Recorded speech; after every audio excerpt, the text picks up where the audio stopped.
d'être là. Ça me rajeunit beaucoup personnellement d'être ici. J'ai croisé tout à l'heure la dame de cœur. Et la dernière fois que je l'avais croisée, c'était en décembre 1953 à Paris, où ma mère m'avait emmené voir la première d'Alice in Wonderland, une version Walt Disney. Et je constate aussi, mais là ça me rajeunit moins, qu'il y a des places vides dans les premiers rangs. Ça m'évoque le temps où je faisais des cours à des garnements et où souvent je devais rappeler qu'on pouvait s'installer sur les premiers sièges parce que je ne mordais plus depuis longtemps. Mais ceci dit, puisqu'on est presque plein, commençons. Donc c'est la première partie d'une conférence en deux parties. Aujourd'hui en Grande-Bretagne et demain en France. Et je vais essayer de vous parler de maisons hantées et de fantômes. Je précise, parce que justement, puisque j'ai presque 80 ans, qu'on ne me connaît pas trop, que je suis un universitaire, un mathématicien, pur et dur, un intégriste en mathématiques. Que j'ai été prof de maths pendant plus de 40 ans à l'université, j'ai eu la chance de commencer très jeune, que j'ai fait une partie de ma carrière en Grande-Bretagne, et que c'est en Grande-Bretagne que j'ai découvert, à Coventry exactement, quand j'étais à cette université, que toutes ces questions, les maisons hantées, les fantômes, la voyance, les guérisseurs, faisaient l'objet d'études scientifiques dans le monde entier, sauf en France. Et quand je suis rentré en France, j'ai créé un laboratoire de parapsychologie à l'université, qui a longtemps été le seul organisme scientifique français traitant de ces problèmes. À l'heure actuelle, il y a d'autres groupes, et c'est tant mieux. En tout cas, comme j'étais le seul pendant longtemps, on me voyait beaucoup à la radio et à la télévision, mais bien entendu, des noms comme Christophe de Chavannes ou Jacques Pradel, ça ne va pas vous dire grand-chose. Enfin, je vais penser, ils sont aussi vieux que lui, ce qui est à peu près avec ça. Bon, alors, ceci étant, pour rentrer dans le vif du sujet, les maisons hantées en particulier font l'objet d'études scientifiques depuis la fin du XIXe siècle. Quand je parle d'études scientifiques, ça veut dire ne pas tout gober et ne pas tout refuser. Il y a des phénomènes qui sont bien réels, que scientifiquement on constate, en étant en même temps incapable de les expliquer. C'est la définition des phénomènes paranormaux en général. On est sûr que ça existe, mais il n'y a pas de théorie scientifique qui permette de comprendre comment il fonctionne, comment ça se produit, ou presque pas. Et les maisons hantées, scientifiquement toujours, ce qu'on regroupe sous le terme de maisons hantées, ce sont trois catégories de phénomènes. Des déplacements d'objets inexplicables, par exemple, dans un cas dont je parlerai demain, que j'ai étudié près de Toulouse, une pile d'assiettes posée au coin d'une table et qui se déplace tout seul, qui va se casser la figure après avoir traversé la table en diagonale. Ce sont des sons, un piano qui joue tout seul, des coups que personne ne frappe et que pourtant on entend, et bien sûr, qui dit maison hantée, dit fantômes. C'est eux qui vont être au centre de ce que je vais vous raconter. Alors les fantômes eux-mêmes, on les classe en deux catégories. Il y a les fantômes, si j'ose dire, et les spectres. Les fantômes, l'étiquette scientifique, c'est revenant. Revenant, pourquoi? Parce qu'on les reconnaît. Un fantôme revenant, c'est quelqu'un qui est décédé et qu'on reconnaît parce qu'il apparaît sur les lieux où il a vécu, parce qu'il porte les vêtements qu'il portait pendant sa vie. Quant au spectre, alors là, c'est le traditionnel, c'est le squelette qui agite ses chaînes et qui est enveloppé dans un suaire. Ces histoires-là courent la planète depuis l'Antiquité. Et la première curiosité, quand on veut aborder ça d'un point de vue scientifique, c'est de constater que ce sont les mêmes sous toutes les latitudes. Les histoires de fantômes européens sont vraiment les mêmes scénarios, les mêmes anecdotes que les histoires de fantômes japonais ou que les histoires de fantômes que racontent les Esquimaux. Ça, c'est la première caractéristique. Et la seconde, c'est que, évidemment, jusqu'à la fin du 19e siècle, on est resté interloqué, se demandant est-ce que c'est du vrai, est-ce que c'est du faux. La plus vieille histoire de fantômes européenne rapportée par écrit l'a été il y a 2000 ans par un écrivain romain qui se nommait Pline le Jeune et qui raconte l'apparition d'un spectre, mais ça pourrait, ce texte de Pline le Jeune pourrait être un texte contemporain. Il décrit le squelette avec le suaire qui agite ses chaînes et ainsi de suite. Et donc, c'est en 1882 exactement que des universitaires de Cambridge ont créé la première institution d'études des fantômes, d'études scientifiques, d'études de la voyance et ainsi de suite. Mais nous n'allons parler que de fantômes et de maisons hantées. Alors on commence aujourd'hui par l'Angleterre. Je vais évoquer devant vous quelques cas célèbres, quelques cas solidement archivés. Parce que, contrairement à la rumeur, il n'y a pas plus d'histoire en Grande-Bretagne qu'ailleurs. Il y en a autant, et il n'y en a pas davantage. Mais en Grande-Bretagne, elles sont peut-être plus belles qu'en France, parce que c'est la Grande-Bretagne. Ceci dit, la maison hantée, en Grande-Bretagne comme en France, ça n'est pas forcément un château écossais en ruine un jour d'orage. Ça peut être un immeuble d'habitation. J'ai eu l'occasion de rencontrer plusieurs cas. Ça peut être un immeuble d'habitation. Un des cas contemporains les plus célèbres, parce que les plus solides, s'est déroulé en Allemagne en 1967 et ça se passait dans l'étude d'un notaire. Or, l'étude d'un notaire allemand, ça ressemble assez peu aux coulisses du Crazy Horse. Et pourtant, là, eh bien, il s'est produit un phénomène de maison hantée. Donc, pour commencer par la Grande-Bretagne, on va parler du fantôme de la banque Coutts. Alors, vous dites, la banque Coutts, on ne connaît pas. On connaît la BNP, le Crédit Agricole, on ne connaît pas la banque Coutts. Mais vous avez tort, parce qu'elle est en quelque sorte d'actualité. C'est là que le dénommé Charles, ex-prince de Galles et nouveau roi, va aller pour régler ces questions d'héritage. Parce que la banque Coutts, c'est la banque de la famille royale. Et dans cette banque, en 1993, on a vu un fantôme. Alors, plus exactement, 4 témoins indépendants. C'est très intéressant, l'indépendance des témoins, quand on étudie ce genre d'affaires. Parce que des témoins indépendants, ça veut dire qu'ils ont été sans contact entre eux, dont les récits ne se recoupent pas. Et ces 4 témoins ont vu un fantôme, un revenant, pour garder le vocabulaire, qui montait l'escalier mécanique. Il portait un costume du XVIe siècle, et le fait que 4 témoins, dont 3 réceptionnistes, ceux qui sont à l'accueil, disent on a vu un bonhomme en culotte bouffante et avec la fraise autour du cou dans l'escalier mécanique. Excusez-moi, oui. Est-ce que c'est possible d'augmenter un peu le son de la voiture on entend vraiment bien avec la musique? Ah, vous n'entendez pas bien. Merci. Voir ce que je peux faire. Et là, Encore. ça va, ça marche. Bon. Je peux essayer de hurler, mais si je hurlais, j'ai prévu de vous parler pendant à peu près 45 minutes avant de répondre à vos questions. Je risque de ne pas tenir la distance. Et demain, il faut recommencer. Bon, si ça va, on fait avec. Donc, des témoignages consistants parlent du fantôme de la banque Coutts. Alors, vous pensez bien qu'un fantôme dans la banque de la famille royale, ça fait un peu tâche. On est dans une banque, et pas n'importe laquelle.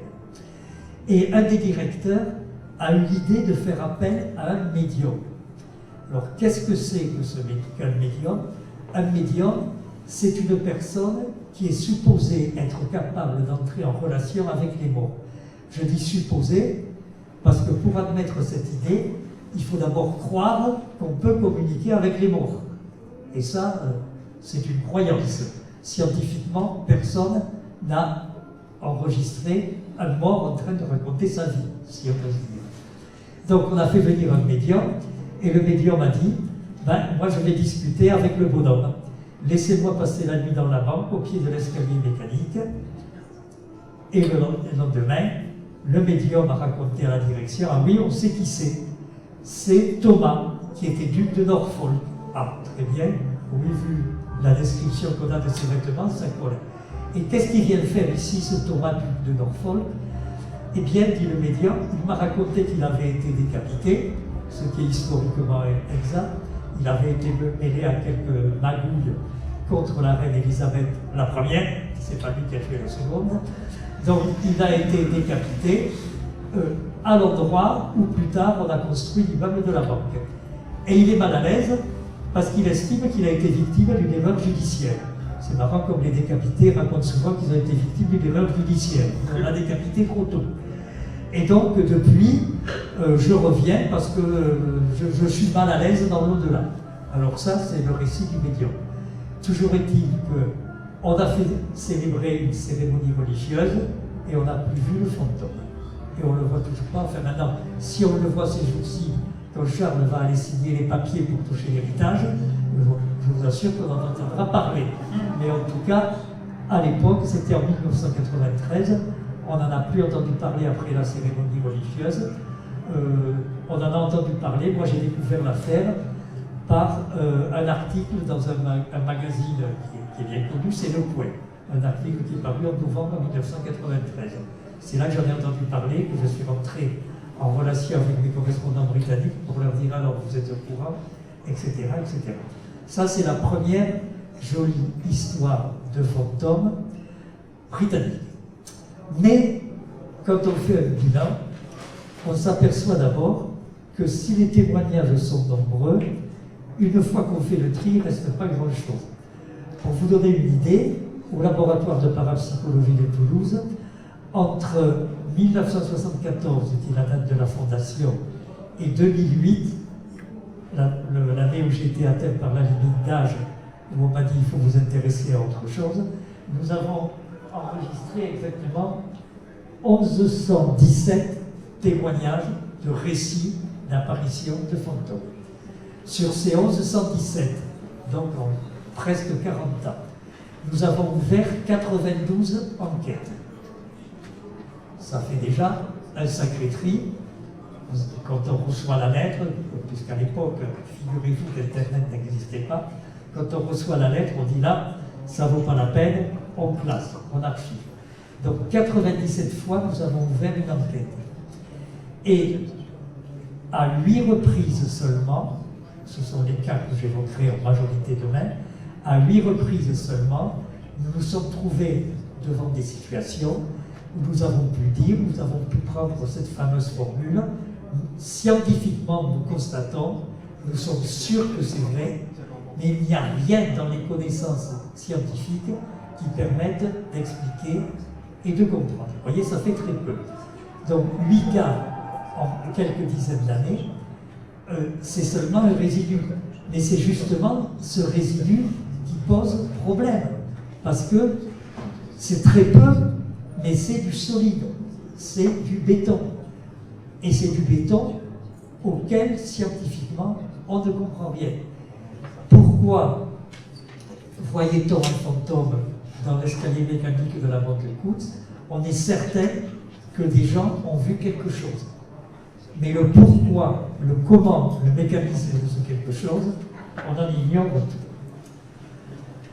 Les fantômes anglais, on va passer à un autre, les fantômes britanniques ont une caractéristique commune. Ce sont tous des fantômes à tête coupée, justement. Quand on compile les histoires de fantômes britanniques, eh bien, c'est incroyable le nombre de gens qui, après leur mort, se baladent en trimballant leur tête. Il y a en particulier, dans la région de Coventry, là où j'étais enseignant, l'histoire d'un cavalier qui était un massacreur, un espèce de truand, un bandit, qui dès l'âge, lui, décapitait la tête des gens. Il les décapitait de sang vivant. Puis un jour, effectivement, les gens en ont eu marre, on s'est mis à plusieurs, et c'est lui qui a été décapité. Et il y a une fillette qui a emporté sa tête. Les enfants, à l'époque, ça se passait à la fin du Moyen-Âge, les enfants, à l'époque, avaient des jeux curieux. Il y a une fillette qui a emporté sa tête, et depuis, dans la région de Coventry, on raconte de temps en temps qu'on voit sur les Landes un cavalier sans tête qui galope de ci et qui galope de là, et qui court après une fillette qui trimballe un sac dans lequel, de toute évidence, il y a quelque chose d'un peu rond. Mais ça, c'est le type même de l'histoire qu'on raconte, et elle est tellement ancienne, bien sûr, qu'on ne peut pas enquêter à son propos. Par contre, il y a des histoires plus contemporaines qui ont donné lieu à des enquêtes. Vous avez sans doute entendu parler du roi Henri VIII, c'est celui qui avait plusieurs femmes, et lui aussi, sur les 8 femmes, il en a fait décapiter quelques-unes. Donc c'est un sport du pays. Et il a fait décapiter en particulier sa seconde épouse qui s'appelait Anne Boleyn. Il l'a fait décapiter quand elle avait 30 ans. Et après la mort d'Anne Boleyn, a commencé à courir la légende comme quoi Anne Boleyn se baladait à la Tour de Londres, puisque c'est là qu'on l'avait exécutée, avec sa tête. Alors les témoignages là divers. Parce qu'il y en a qui disent qu'elle tenait sa tête sous le bras, il y en a d'autres qui disent qu'elle la tenait entre ses mains. Mais enfin, toujours est-il qu'elle se baladait sans tête. Alors vous allez me dire, c'est une histoire comme un peu comme celle du cavalier sans tête. Anne Boleyn, c'était les années 1530, c'est vieux comme tout, comment aller enquêter. Le problème, c'est que les témoignages très anciens donnent une description précise du fantôme. Et que ce fantôme a été revu à 3 reprises à l'époque contemporaine. C'était très exactement, je vais vous donner les dates puisque j'ai un papier, en 1915, 1936. Oui, le micro, je ne le mets pas assez. Ah, voilà, maintenant on va vraiment entendre. C'était donc en 1915, en 1936 et la première fois en 1864. Or, ces 3 apparitions sont documentées, elles sont contemporaines. Les 2 dernières se sont produites à une époque où existait cette fameuse équipe scientifique dont j'ai parlé en commençant. Et par conséquent, il y a eu des enquêtes très sérieuses, des véritables enquêtes scientifiques, et tout ce qu'on a pu constater, c'est que oui, on voyait bien quelque chose. Les gens qui racontaient, en particulier les gardes de la Tour de Londres, qui disaient avoir vu un personnage se trimballant avec sa tête, un personnage féminin dans tel et tel costume. Les témoignages sont cohérents, donc dire qu'ils ont vu quelque chose, oui, pourquoi pas. On est scientifiquement obligé d'admettre que l'hypothèse qu'ils ont vu quelque chose est une bonne hypothèse, mais on ne peut pas aller plus loin. Ça, le fantôme d'Anne Boleyn, c'est celui qui, à l'heure actuelle, interpelle encore le plus les équipes scientifiques britanniques. Il y a toujours des chercheurs qui se demandent, qui réétudient les témoignages, qui essaient de retrouver non plus des témoignages de première main, mais des témoignages de seconde main. Votre père ou votre grand-père était gardien à la Tour de Londres. Est-ce qu'on a parlé de cette histoire dans la famille? Oui, est-ce qu'on vous en a parlé? Donc c'est une question qui est toujours ouverte, mais ouverte dans le sens, oui, il y a bien eu un phénomène. Alors, malheureusement, il n'y a pas que ça en Angleterre et en Grande-Bretagne. Il y a aussi eu en Grande-Bretagne ce qu'on a appelé la maison la plus hantée du monde. Ça, c'est un titre. Ce sont des phénomènes qui se sont étalés pendant 20 ans. Je vais vous les raconter en détail, parce que l'histoire est belle, même si peut-être quand j'aurai fini, vous serez un peu déçus. Donc ça commence en 1900, pile, à Borley, dans l'Essex. Donc l'Essex, c'est plutôt au sud. À Borley, dans l'Essex, Borley est un tout petit village, une petite agglomération. Il y a longtemps qu'il n'y a plus de pasteurs, et la hiérarchie de l'église anglicane décide qu'on va installer un prêtre, donc on va construire un presbytère. Le prêtre s'appelle le révérend, on va aussi rapprocher le micro qui est de la phrase. Le prêtre s'appelle le révérend Bu, B-U-2-N, on le prononce à la toulousaine. La première fois que j'ai, petite parenthèse, que j'ai donné un cours en Grande-Bretagne, j'avais 300 étudiants Et à la fin, il y en a 3 qui sont venus me féliciter. Et en disant c'était très bien ce cours, j'ai appris qu'ils étaient écossais. J'en ai donc déduit que les Écossais parlaient l'anglais avec l'accent toulousain, parce que c'était peut-être les seuls qui m'avaient compris. Bon, donc le révérend Bull, à la française, fait construire le presbytère, et bon, il fait son boulot, il ne se passe rien, il ne signale rien. 20 ans plus tard, en 1929, il y a toujours un révérend Bull à Morlaix, mais c'est son fils. Et là, le fils commence à noter dans son journal, c'est le premier document d'archives dont on dispose, que des gens ont vu des choses. Et sur 10 pages, il raconte que des gens ont vu la nonne sanglante. Qu'est-ce que c'est que la nonne sanglante? Eh bien, c'est un récit légendaire du coin, une fois de plus. Au Moyen-Âge, il y avait près de Morlaix un monastère masculin et un monastère féminin. Et des hommes d'un côté et des femmes de l'autre, les êtres humains sont les mêmes à toutes les époques. Au bout d'un moment, il y a un moine qui a trouvé une religieuse charmante. Et la religieuse a dit, oui, vous me parlez bien, là. Bref, ils ont décidé de s'enfuir, tous les deux. Et ils se donnent rendez-vous un soir, chacun sortant discrètement de son couvent, sur la lande, avec une charrette qui les attendait. Malheureusement, l'histoire s'était ébruitée. Et dans ces temps-là, on avait la foi un peu rude. Les gens du coin, ça ne leur a pas plu. Ils étaient au courant du rendez-vous et ils ont massacré tout le monde. Tout le monde sans tête, tout le monde décapité, la constante des histoires britanniques. Le moine, la bonne sœur et le cocher. Et depuis, dans la région de Morlaix, il y a une légende, celle de la nonne sanglante, où un moine sans tête, une religieuse sans tête, court un peu partout, et qu'on voit circuler une charrette avec un cocher sans tête qui a l'air de les chercher. Ils se cherchent les uns les autres. Mais c'était admis comme une légende.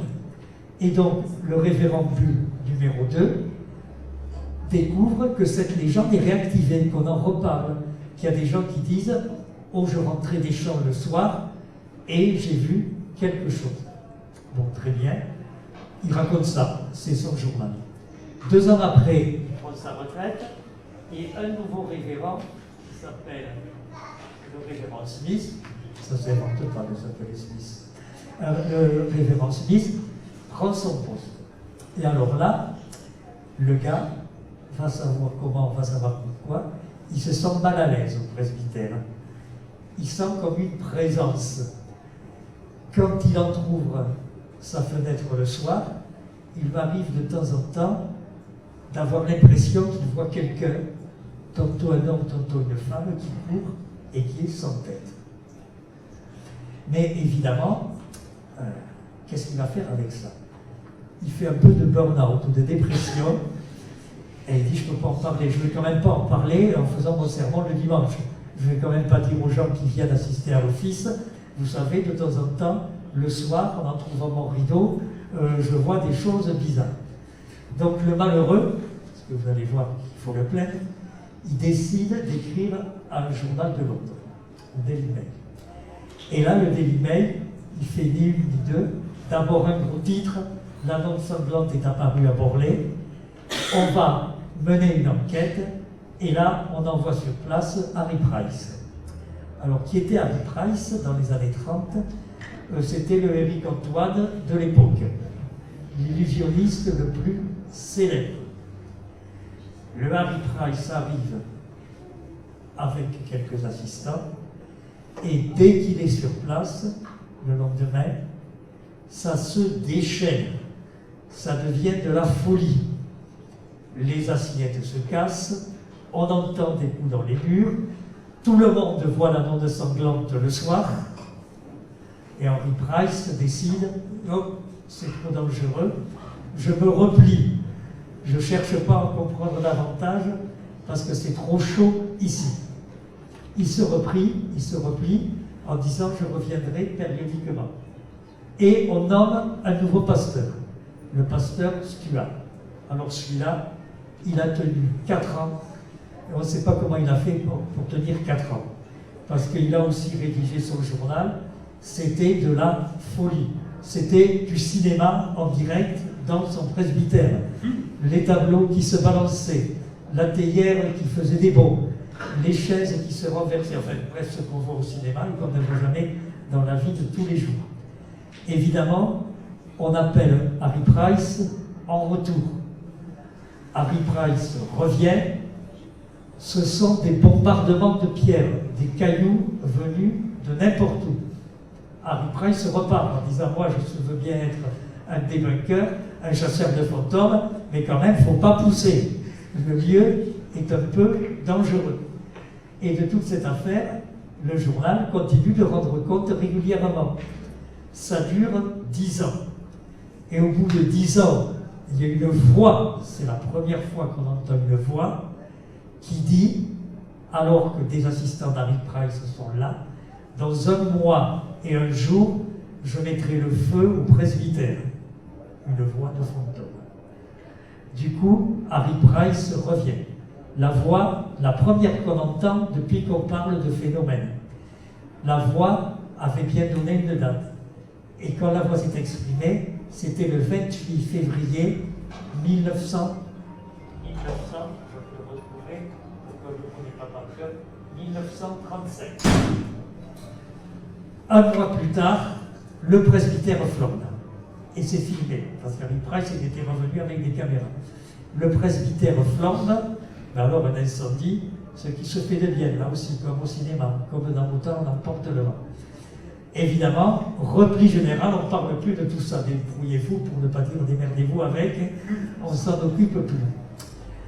Et par contre, ce qui prend les choses en main, c'est le journal, le fameux journal qui finançait tout depuis le début, depuis des années, qui se met à créer une agence de voyage pour organiser des séjours de touristes.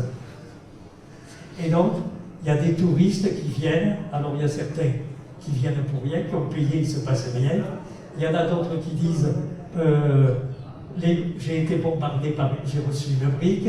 Il y en a un qui dit j'ai posé mon manteau, il a été emporté dans l'au-delà, et ainsi de suite. Ça dure jusqu'en 1948, même pendant la guerre, ça continue. En 1948, quel événement marquant, celui qui meurt, c'est Harry Price. Bon. Donc, il ne risque plus de s'occuper de l'affaire, cinéma. Et en 1958, vous vous rendez compte que l'histoire dure depuis plus d'un demi-siècle.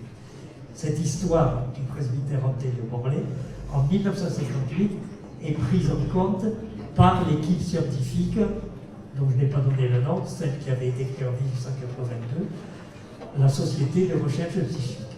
Il y a 3 enquêteurs qui viennent, dont un autre illusionniste.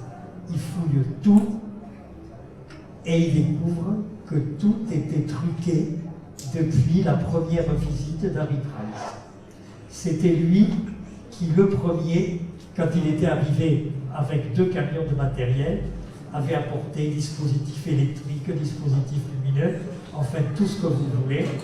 Et c'est lui qui, pendant 10 ans, presque, a truqué la maison pour évidemment faire des coups publicitaires, parce que chaque fois qu'il y avait un phénomène un peu plus important que les autres, chaque fois que quelqu'un, au lieu de dire « j'ai vu tomber un petit caillou », disait « j'ai manqué recevoir une brique sur la tête », chaque fois que quelqu'un disait « il y avait un tableau, j'ai eu l'impression qu'il était mal accroché, je suis allé le toucher, j'ai pris le tableau par la figure », chaque fois que quelqu'un disait raconter ça, c'était un titre de journal.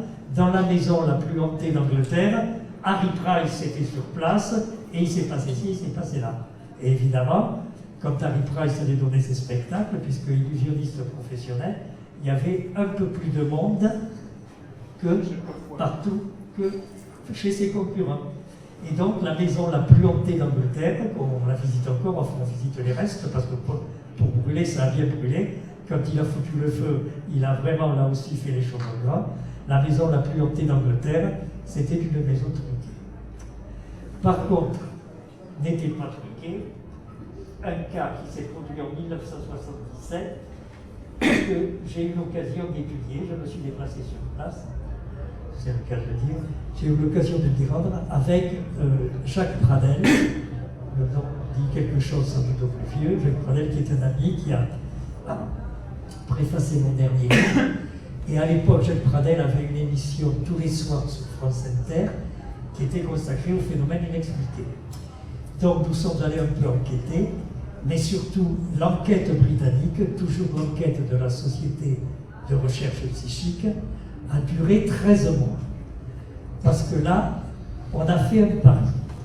Alors il faut que vous sachiez que quand on est en présence d'une maison hantée, on constate, quand on reprend tous les cas étudiés et restés inexpliqués, que les phénomènes, quels qu'ils soient, que ce soit des déplacements d'objets, que ce soit des sons, comme je disais, que ce soit des apparitions, sont liés, on ne sait pas comment, mais à un trouble psychologique chez quelqu'un fréquentant les lieux. Je vous donnerai de même des exemples extrêmement précis des cas français qui ont été étudiés directement. Il y a quelqu'un qui fréquente l'endroit et qui est mal dans sa tête. Il a un problème, mais ce n'est pas un problème grave. Pour vous donner un exemple, dans un cas que j'ai étudié près de Toulouse, c'était un petit garçon qu'on avait changé d'école en plein milieu d'année scolaire, vous entendrez tous les détails demain, et qui était mal dans sa peau. Parce qu'au lieu de rester à l'école du village, on l'avait mis dans une école à Toulouse, et le gamin, qui avait 12 ans, il était mal dans sa peau, parce qu'il ne voyait plus les copains. Le quart le matin, 25 km, le quart le soir, 25 km. Il ne voyait plus les copains en fin d'après-midi, il les voyait qu'au week-end, il était mal dans sa peau.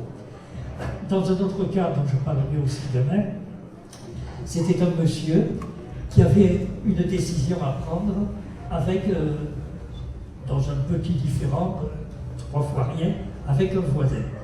Et il avait 2 solutions possibles, il avait 2 choix possibles dans cette décision, et il n'arrivait pas à savoir lequel, parce que ce monsieur, en bon catholique, il trouvait que les 2 choix étaient mauvais, qu'un bon chrétien ne pouvait ni choisir A ni choisir B.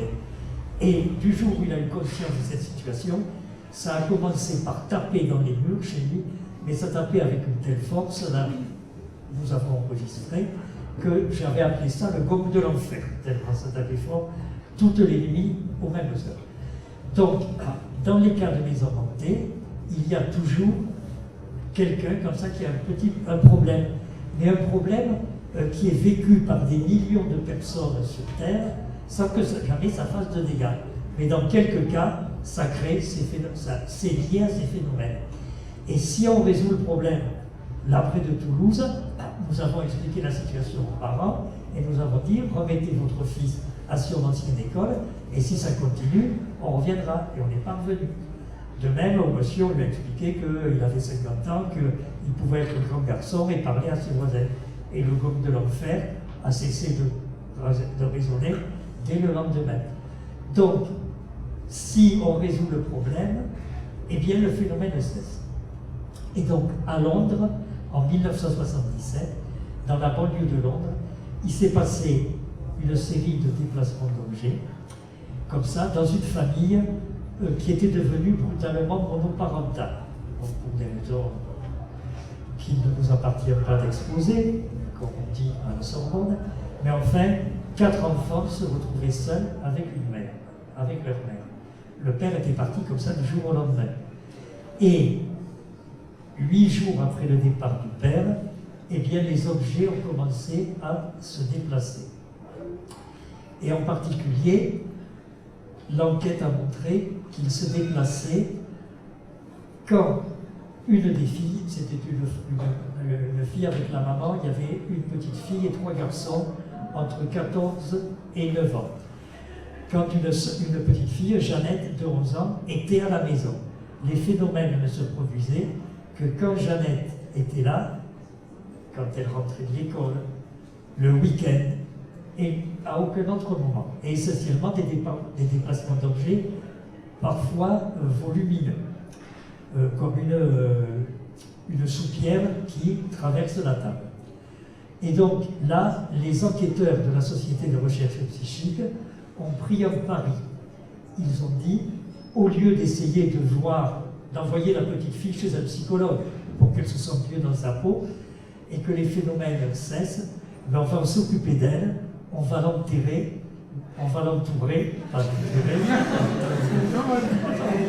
Donc celui-là il est beau, il y a longtemps que je n'en ai pas fait un pareil. On va l'entourer, on va s'occuper d'elle, mais on va essayer, on ne va pas lui raconter que ton père va revenir et ainsi de suite, on va essayer de laisser les choses aller pour observer le problème. Et les phénomènes ont été observés pendant 13 mois. Il y a dans cette affaire qu'on appelle l'affaire d'Enfield, parce que c'est le nom de la banlieue de Londres où réside la famille, il y a 30 témoins.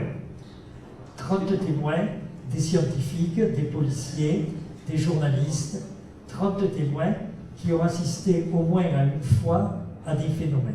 Essentiellement, je le dis, des déplacements d'objets. Et donc au bout de 13 mois, on a quand même tiré le rideau, psychothérapie un peu urgente pour Jeannette, et tout a cessé. Ça, c'est le cas contemporain le plus costaud scientifiquement qu'on connaisse, au moins pour la Grande-Bretagne. Et depuis, il n'y en a pas eu d'autres. Il n'y a pas eu d'autres enquêtes ouvertes. À l'heure actuelle, en Grande-Bretagne, il y a non seulement toujours la Société de recherche psychique qui devient vénérable, puisqu'on a fêté le centenaire, on en est même presque pour 150 ans, mais il y a aussi des laboratoires de parapsychologie dans plusieurs universités, notamment à Liverpool, à Northampton et surtout à Édimbourg, où existe un des plus importants laboratoires de parapsychologie du monde. Et bien depuis, dans tous ces centres, on n'a pas eu l'occasion d'étudier un phénomène de maison hantée, ce qui ramène à la situation, ce que je vous disais, par rapport à notre échelle beaucoup plus modeste à Toulouse, des milliers de témoignages, une centaine qui méritent enquête, moins d'une dizaine qui restent inexpliqués. Ça ne fait pas beaucoup, mais ça suffit pour dire que quand même, c'est dingue. Voilà à peu près sur un panorama. Bien sûr, il y a d'autres histoires. Je pourrais vous raconter l'histoire d'un bonhomme, M. Chaffin. C'était en 1921. M. Chaffin, il avait 2 fils. Un qui faisait la bringue et un qui était le plus sage garçon du monde. Ils avaient respectivement 30 et 27 ans. Et M. Chaffin, il est mort. Ça arrive à tout le monde. Et quand les 2 fils se sont retrouvés chez le notaire, le fils cadet, celui qui était sage, il a appris que son père, il y avait un petit magot, il n'y avait pas une énorme fortune, mais enfin c'était confortable, avait tout laissé à son frère aîné. Alors, il a fait la gueule, évidemment. Ça se passait à Cheltenham. Et puis au bout d'un moment, il a rêvé que son père lui apparaissait et lui disait « Ton frère, on sait ce que c'est, il a utilisé un faux testament. » Et alors, le fils, en rêve, s'est mis à parler avec le fantôme de son père. Il a utilisé un faux, d'accord, mais où est le vrai? Et le père, toujours en rêve, lui a simplement répondu « Va chercher ma vieille redingote marron. » L'autre, quand il s'est réveillé, il était un peu embêté, parce que comme renseignement, va chercher ma vieille redingote marron. Qu'est-ce qu'on en a fait de cette redingote marron? Ça fait 18 mois que le papa est mort et enterré, et pas enterré, ça fait 18 mois qu'il est enterré, et où est-ce qu'elle est? Coup de peau, dans une penderie, il retrouve la redingote marron. Il se dit, je ne suis pas très avancé. La nuit suivante, il voit son père de nouveau en rêve, qui lui dit, cherche bien, dans la poche droite, il y a une Bible. Au petit matin, Chaffin se précipite, vide de la poche droite, il trouve une Bible. Et il dit, je ne suis pas tellement plus avancé non plus. Heureusement, la nuit suivante, il rêve de nouveau, et il voit son père qui lui dit, pourquoi tu n'as pas ouvert la Bible? Ouvre-la à la page 317. Et de nouveau sorti du rêve, il ouvre à la page 317, et là il trouve le testament authentique. C'est dingue. Elle est quand même plus belle, celle-là, que celle de Borlée, non? Ou que celle d'Anne Boyer. Mais ça se passait dans les années 1920. Mais lui, donc le fils Chafi, il n'a vu son père qu'en rêve. Donc on discute encore, parce que les cas authentiques, on en discute pendant des années, on revient sur le dossier, on gratte, on essaie de retrouver des choses. Là, est-ce que c'est vraiment un fantôme qui est apparu? C'est l'objet de la discussion entre chercheurs. Ou est-ce que c'est un rêve de type voyance? C'est en rêve qu'il a su par voyance que le testament était dans la Bible. Mais la voyance, ce n'est pas les fantômes. D'autres vous diront, oui, son père s'est manifesté pendant son sommeil, parce qu'après tout, Hamlet, toujours en Grande-Bretagne, il croyait bien son père sur les remparts du château d'Elseneur. Donc pourquoi le père de Chafi Junior ne se serait pas apparu, mais seulement en rêve? C'est une question. Les questions sont toujours ouvertes. Voilà, mais je crois que j'ai quand même été un peu long. Donc, j'aurai d'autres belles histoires demain, mais demain, je vous raconterai des histoires où je suis vraiment allé sur le terrain, et pas tout seul, avec une équipe de scientifiques. Bon, pour l'instant, si vous avez des questions, sachant que le plus difficile, c'est toujours à qui posera la première, donc s'il y a un courageux, voilà, madame, avec le chapeau bleu. Alors, vous avez parlé d'Anne Boleyn. Oui. Il y a aussi Catherine Howard qui... Attendez, on va vous passer le micro peut-être pour que... Si j'arrive à le faire fonctionner. Allez, on va vous passer le micro pour que tout le monde profite.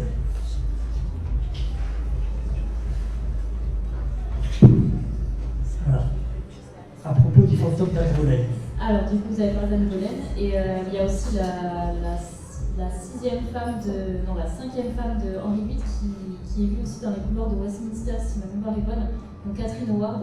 Savoir si vous... Oui, mais Catherine Howard, justement, j'y pensais un peu en préparant cette conférence, elle circule surtout dans les réseaux sociaux, si vous voyez ce que je veux Je dire. vois très bien ce que vous voulez dire, oui. C'est pour ça que je voulais avoir votre avis dessus. Oui, mais parce qu'il n'y a pas de dossier scientifique concernant le fantôme de Catherine Howard.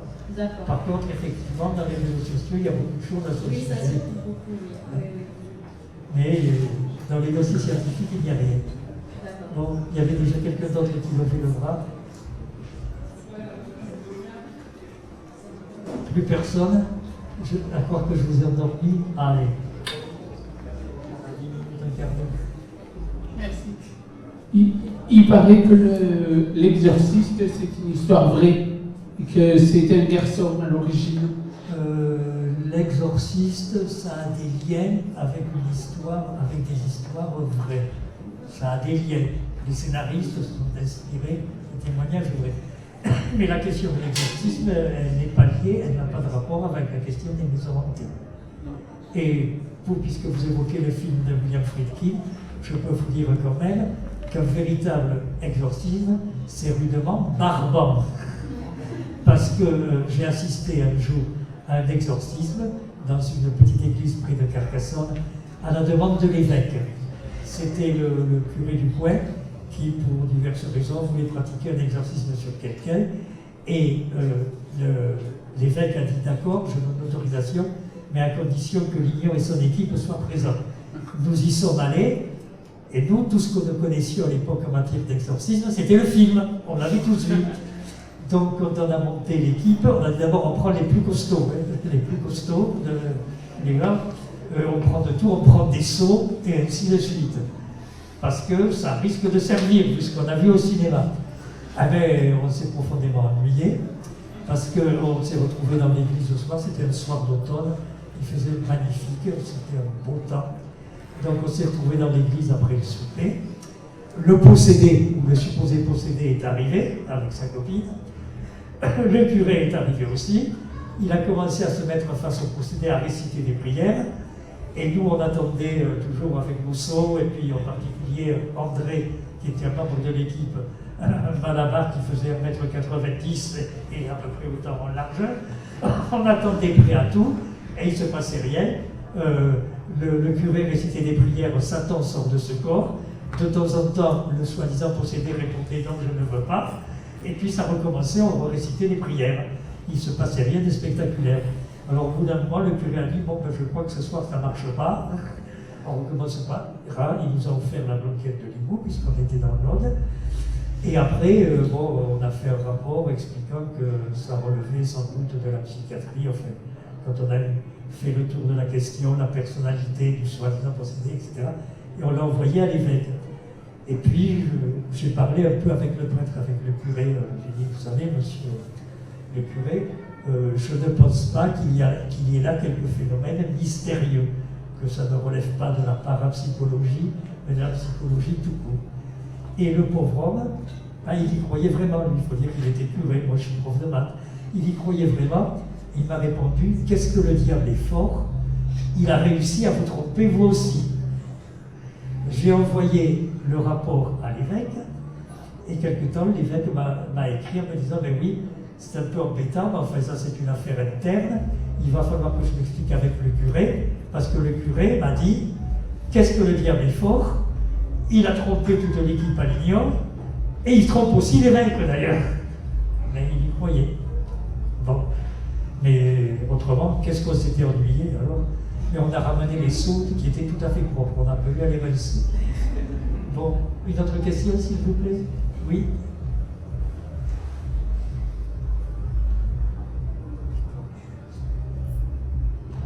Bonjour. Souvent, on entend parler, dans les cas des fantômes, de possession d'objets. Quel est votre avis dessus? À propos de, pardon, j'ai mal compris. Les fantômes qui possèdent des objets. Qui possèdent des objets? À ma connaissance, rien non plus dans les dossiers scientifiques, peut-être dans les légendes.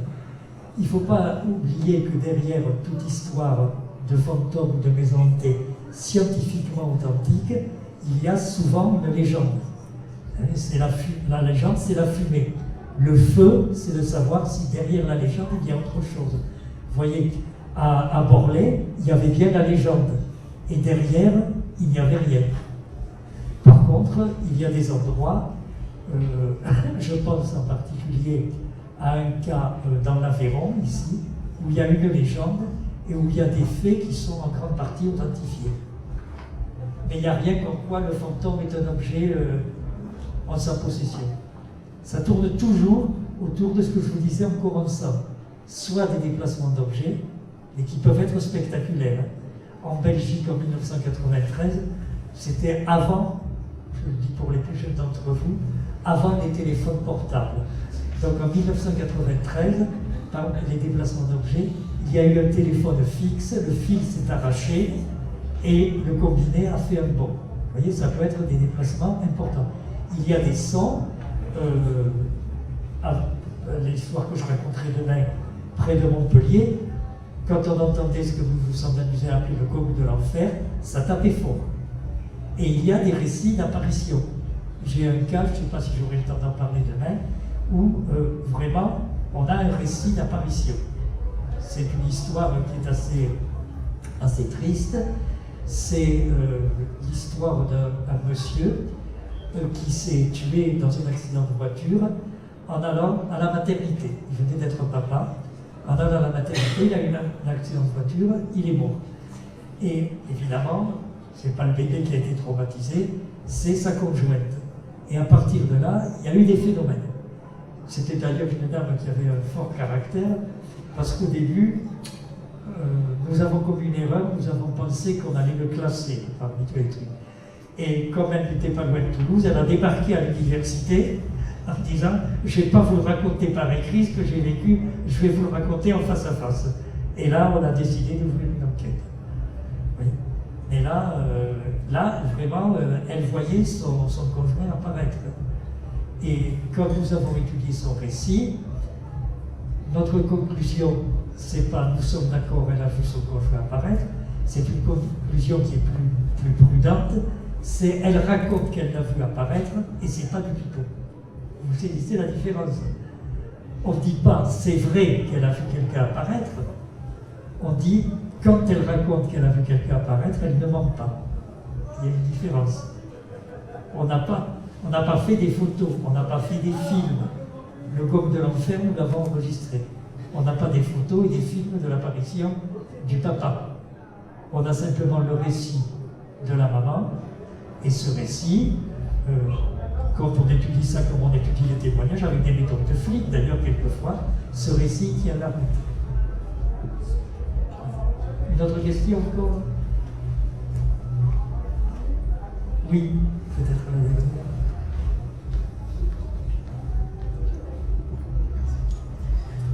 Bonjour monsieur, donc vous êtes professeur, mathématicien et dans tout ce qui touche à la parapsychologie. Qu'est-ce qui vous a poussé à travailler dans ce domaine-là? Est-ce que c'est une sorte d'esprit très terre-à-terre qui veut essayer de prouver que ce qu'on peut voir dans les documentaires ou dans la vie peut être très facilement expliqué? Est-ce que c'est la curiosité et l'envie de savoir, ou est-ce que c'est parce que vous avez vous aussi dans votre vie personnelle vécu quelque chose Mais si c'est la dernière question, elle est vraiment bonne. Merci. Alors d'abord, je vous dirais que quand j'étais adolescent, si le popcorn avait existé, j'aurais été présent pendant 48 heures. J'ai toujours été intéressé, on va dire, par les littératures et les cinémas de l'imaginaire, le fantastique. Mais jusqu'à ce que j'aille enseigner en Grande-Bretagne, et quand je suis allé enseigner en Grande-Bretagne, j'avais quand même 28 ans, je pensais que tout ce que je lisais, tout ce que je voyais sur des écrans, c'était de l'imaginaire. C'était du matériel pour scénaristes ou pour romanciers. Et c'est en Grande-Bretagne que j'ai découvert qu'au contraire, on pouvait prendre ces problèmes au sérieux scientifiquement parlant et qu'il existait des laboratoires, dont certains très anciens. Le premier laboratoire dans une université américaine a été fondé en 1927, en Caroline du Nord. Donc, qu'on pouvait prendre ça scientifiquement au sérieux. Et quand je suis rentré, je me suis dit, tiens, pourquoi pas en France? Je devais avoir aussi, en plus des chromosomes qui me faisaient intéresser au fantastique en général, des chromosomes de Don Quichotte. Parce qu'il suffit d'aller consulter ma fiche sur Wikipédia pour apprendre tout le mal que certains pensent de moi. Mais n'empêche que le laboratoire de parapsychologie existe toujours depuis 1974, qu'à l'heure actuelle, évidemment, comme j'ai passé la limite d'âge, nous avons réorienté nos activités parce que nous n'avons plus la logistique. Même si quelquefois on me disait que j'étais la honte de l'université, nous avions un local, nous avions une ligne téléphonique, nous avions une photocopieuse. Maintenant, par la force des choses, on ne les a plus. Donc, nous travaillons surtout sur la voyance. Moi, depuis quelques années, je m'intéresse en particulier aux voyances dites prophétiques, l'annonce de grands événements à l'avance. Mais autrement, voilà comment je suis arrivé là. Alors, est-ce que j'ai vécu? J'avais oublié peut-être la part la plus importante de votre question. Est-ce que j'ai moi-même vécu un phénomène qu'on pourrait appeler paranormal? Ben, je ne vous répondrai pas, ou plutôt je vous dirai quelle importance. Parce que j'en ai vécu un ou pas, je suis un être humain comme un autre. Et mon témoignage ne vaudrait pas plus que le vôtre ou celui de votre voisin si vous avez quelque chose à raconter. Ça n'a pas d'importance, le fait que j'en ai vécu. Et au contraire, si je vous répondais oui, j'en ai vécu, je serais mal placé pour étudier ça. Parce qu'on ne peut pas être à la fois jugé parti. Donc, quelle importance. Alors, mais j'ai été témoin de phénomènes paranormaux intenses. Pour terminer, et justement, puisque ma partie, c'est surtout la voyance et les guérisseurs, je vais vous terminer en vous racontant, bien que ce soit au sujet, le plus beau cas de voyance qui s'est produit, dont j'ai été témoin. Ça s'est passé un dimanche soir. Dimanche soir, à 20h45. Le dimanche soir, à cette époque-là, puisque c'était il y a longtemps, mais vous connaissez l'histoire. Vous allez voir, le dimanche soir, c'est l'heure, à 20h45, où il faut expédier les gosses au lit avant que le film commence sur TF1. Et donc, j'étais surtout occupé à ça, j'ai 3 enfants. Et le téléphone sonne. C'était une dame qui a des capacités, qui avait plutôt, parce que ça a disparu, qui vit à Toulouse, des capacités de voyance, et que notre équipe étudiait depuis 7 ans. Et elle avait pour consigne, chaque fois qu'elle avait l'impression d'avoir une information, de me téléphoner. Donc elle téléphone de suite, c'était le téléphone à l'ancienne. Pour avoir un second témoin de ce qu'elle avait à raconter, je demande à mon épouse de prendre l'écouteur. Ça existait, les écouteurs à l'époque, sur les téléphones. Et donc elle me dit, je vois de grandes explosions lumineuses, une petite fille en train de se noyer, et j'ai l'impression que le monde entier la regarde. C'est son témoignage. C'était le dimanche soir. Le mardi, il y a eu des explosions volcaniques en Colombie. Il y a une petite fille qui s'appelait Omera qui s'est noyée dans la boue, et ça a été filmé par les caméras du monde entier. Vous le retrouverez en mettant Omera comme un mot-clé, O-M-A-Y-R-A. Vous retrouverez des reportages de l'époque, la petite fille qui se noie dans la boue. Et tout le monde la filme. Et donc elle m'a dit, je vois une petite fille qui se noie et j'ai l'impression que le monde entier la regarde. C'est ça la voyance, et c'est le cas, à mon avis, dans ma carrière, là, on commence à me demander, à un éditeur qui a un projet que j'écrive mes souvenirs, c'est le cas de voyance le plus spectaculaire que j'ai connu. Mais il y en a un autre, avec un homme, cette fois aussi, où il m'a annoncé l'hospitalisation de l'abbé Pierre 3 heures à l'avance.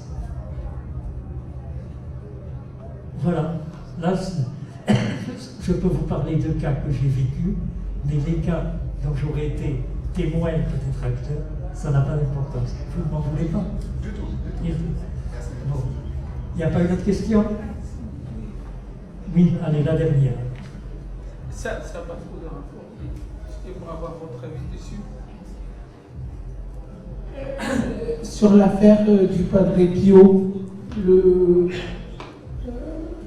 un curé qui avait été sacré, il paraît qu'il faisait de la lévitation.